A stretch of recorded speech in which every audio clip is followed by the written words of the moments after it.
It's a great pleasure to welcome once again the President of Liberia, President Sirleaf. She has been a great friend and ally of the United States, and Liberia and the United States obviously have an extraordinary bond and extraordinary history. President Sirleaf came into office under some of the most challenging of circumstances.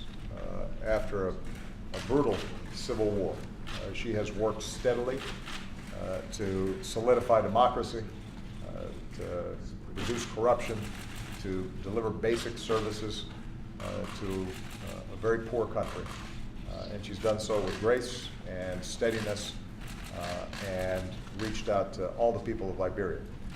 Last year proved to be an extraordinarily difficult challenge. Because of the Ebola crisis, we saw the kind of death and disruption of an entire country and entire region of the sort that we haven't seen very often in modern history. I want to express my deepest condolences to the thousands who died from this deadly disease. Their families obviously continue to grieve. But what is extraordinary is because of President Sirleaf's leadership, because of the heroism of so many people in Liberia, and because of the actions of the United States and ultimately the international community, we have made extraordinary strides in driving back Ebola. Cases are now down 95% from their peak. We just have a handful of cases that come up per week. Our job is not yet done, and neighboring countries like Guinea and Sierra Leone are still somewhat behind the progress that's been made in Liberia. But because of the extraordinary courage of health workers and community leaders and President Sirleaf and her administration, what could have been an even more devastating crisis has been brought under control.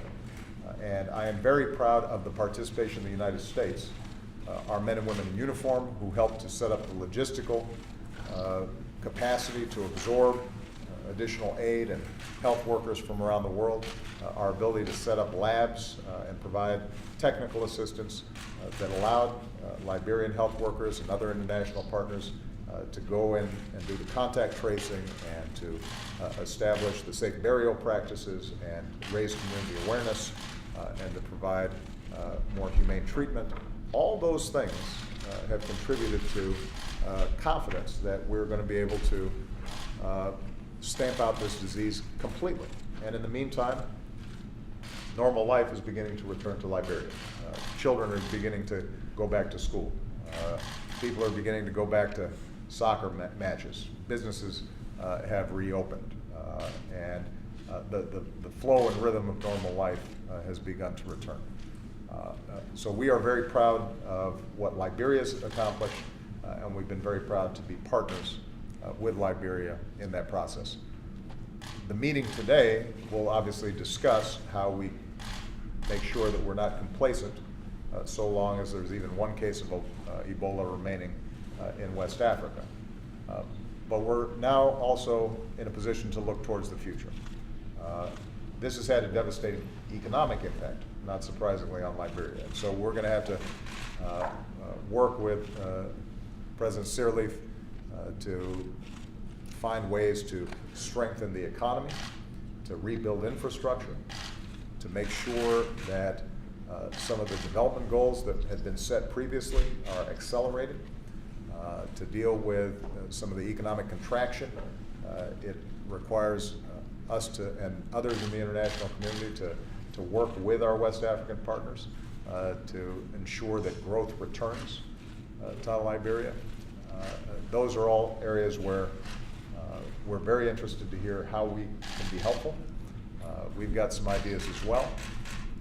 In the meantime, on programs, everything from our Millennial Challenge grants to encouraging international investment to the return of Peace Corps volunteers, we want to accelerate as much as possible a return to Liberian growth and development, to accelerate some of the efforts that President Sirleaf had already begun to reduce corruption and to make sure that prosperity and growth is broad-based, not just in Monrovia, but throughout rural areas. That's the kind of partnership that we're looking forward to, and we could not have a better partner than President Sirleaf. So we thank you so much for your leadership.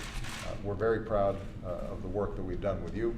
We know that the job is not yet done, but it shows what can be accomplished when you've got strong democratic leaders on the ground and international partners who are ready to join in dealing with some of the toughest challenges that any country's ever faced. Mr. President, I thank you for your kind words. We come to express on behalf of the Liberian people, to you, to the Congress, to all the entities, what we call the frontline responders, to faith-based institutions, to the American people in general, for the support we received as we fought this virus. We want to really recognize the extraordinary leadership that you provided. We recall when the UN Secretary General Ban Ki-moon called for a global meeting to discuss this disease, one which we say was the most threatening to global peace. You were there, and you gave the clarion call to the global community to see the threat that this disease represented. And as a result of that, the support that came from US entities were then supplemented by so many others around the world. We know that there was fear in this country, and we understood that because we were fearful ourselves. We didn't know how to confront this unknown enemy. And we know that there was some pressure here to be able to stop any traveling of people from Liberia or from the other affected countries. But we want to thank you for standing firm in resisting that pressure and rallying the American people to see this for what it was and to join partnership with Liberia and others to be able to confront it. We also thank you for the military. We know that this may not have been welcomed by many or by some, but that made a critical difference in sending a strong message to the Liberian people that the United States was with us. And the military not only raised the confidence and the motivation of the Liberian people to save themselves, but also left behind a very permanent contribution because they worked with our military. And as a result of that, today our military can go out and they can build those structures, health treatment centers, because of their association and their work with the US military.